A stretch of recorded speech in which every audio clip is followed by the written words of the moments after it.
السلام عليكم. هنعمل مع بعض سمك بلطي. تركات كده تخلينا نطلع السمك طعمه في منتهى الجمال.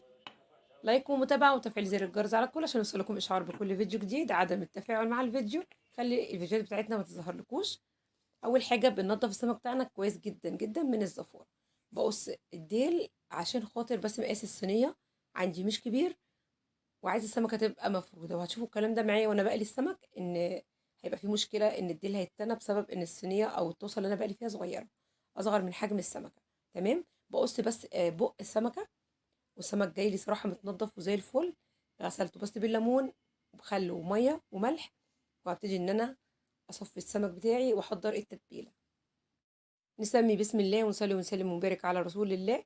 هنعمل فتحات في السمك من الناحيتين بالشكل ده.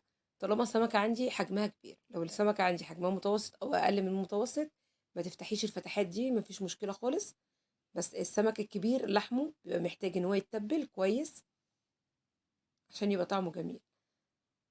فتحنا كده السمك اللي معانا كله، والتتبيلة بتاعتنا عبارة عن فلفل أحمر وتوم، ملح وكمون، بهارات سمك هنحطها في الآخر. لكل سمكية كبيرة معلقة ملح زي ما بنعمل في الفراخ بالظبط. لكل ورك فرخة معلقة برضو للسمك.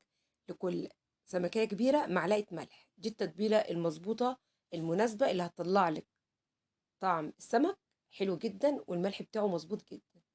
كمان حطينا أهم حاجة في التتبيلة بتاعتنا وهي ليمونة كبيرة. تمام. يبقى الملح عشان الملح بتاعك يبقى مظبوط، معلقة ملح صغيرة لكل سمكة كبيرة. تمام. وليمون لازم في التتبيلة، هيضيع ريحة الزفورة تماما من السمك. وكمان حتى وانت بتقلي السمك مش هتشمي ريحة زفورة أبدا في البيت. هنتبل السمك بتاعنا كله كويس جدا بالتتبيلة. طبعا الفتحات بتاعتنا كلها برضو اتبلت، هتخلي السمكة بتاعتنا كلها جميلة جدا. دي أول حاجة بنبدأ نعملها لما بنعمل أكلة السمك.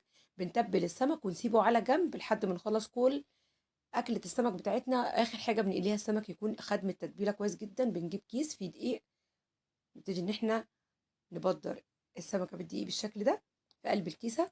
من الحاجات برضو كويسة جدا إن احنا في كيسة زي دي بنعمل الدقيق، مش بنبهدل الدنيا حوالينا ولا بنستخدم أي أطباق ولا أي حاجة تبهدل لنا الدنيا.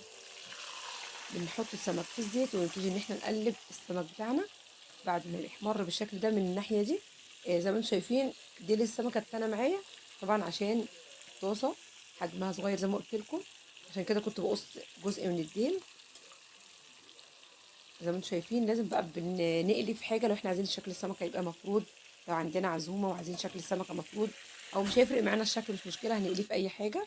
لكن لو احنا بقى عايزينه شكله مفرود والديل مقرمش كده والسمكه شكلها حلو جدا، نقلي في حاجه تكون كبيره تاخد حجم السمك اللي احنا عاملينه. بعد ما السمك اتقلى معانا على الوشين واحمر كويس جدا، بنبتدي ان احنا نطلعه على ورق يتصفى من الزيت، ومحضرين طبق التقديم. طبعا الجرجير تحت السمك لازم يكون ناشف كويس جدا، ما ينفعش يكون مبلول. نبتدي كده نحضر السفرة بتاعتنا مع السلطات الجميلة. طعم السمك بالطريقة دي هيعجبكم جدا جدا. التركات البسيطة اللي قلنا لكم عليها هي الملح، كمية الملح لكل سمكة كبيرة معلقة. الليمون في التتبيلة من الحاجات المهمة جدا اللي هتفرق معاكم كتير. اتمنى الفيديو يكون عجبكم، اتمنى تكونوا استفدتوا. لايك ومتابعة وتفعيل زر الجرس على الكل. عدم التفاعل مع الفيديو بيحجب الفيديوهات عنكم. اترككم في رعاية الله وأمنه. استودعكم الله الذي لا تضيع ودائعه. والسلام عليكم ورحمة الله وبركاته.